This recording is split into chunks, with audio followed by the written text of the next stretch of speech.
Ес адамның мәңгілік сұлулығы мен рақымы, арсыз ес жансыз өлікке ұқсайды. Егер ауада шаң мен түтін болмағанда, адам 1000 жыл өмір сүрер еді. Мінез құлықтың тепе-теңдікте болуы дененің саулығын сақтайды. Егер адам сізбен қарым-қатынасында қателесіп, сізден кешірім сұраса, кешірімін қабылдауды кешіктірмеңіз. Дүрбелең аурудың жартысы, тыныштық денсаулықтың жартысы, ал сабыр емделудің бастауы. Өз уақытында дене шынықтыруды қалыпты орындаған адамға дерт жоламайды. Жақсылықтардың ең пайдалысы садақа. Жан шыраққа, білім осы шырақтан таралып жатқан жарыққа. Алланың махаббаты осы жарыққа ұқсайды. Шырақ жануын тоқтатпаса, сен тірісің. Егер ол сөніп қалса, сен өліксің. Ашкөздіктен, жақсы тамақтан, арақ шараптан, әйелдіктен тыйылу пәктік болып саналады.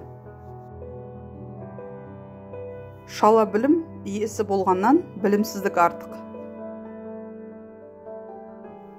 Қарапайымдылық адамды жаман істерден тыйып, жақсы мінез құлықпен істерге жетелейтін қасиет.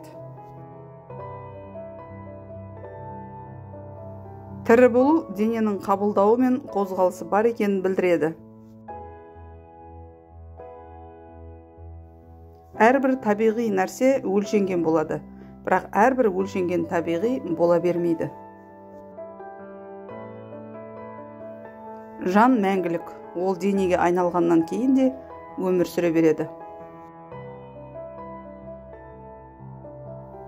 Жалғыз құрғақ әңгіме ешқашан дәлел бола бермейді. Жан тәнге тәуелді болмағанда еркін ойлайды. Ақыл таразысына салынбаған кез келген білім негізсіз, сондықтан логиканы зерттеу өте маңызды. Сатқын әйелден жаманы өлім болуы мүмкін. Адамның ең пайдалы әрі нұрлы нәрсе қанағат, ең иманды және жек көретін нәрсесі ол ашу.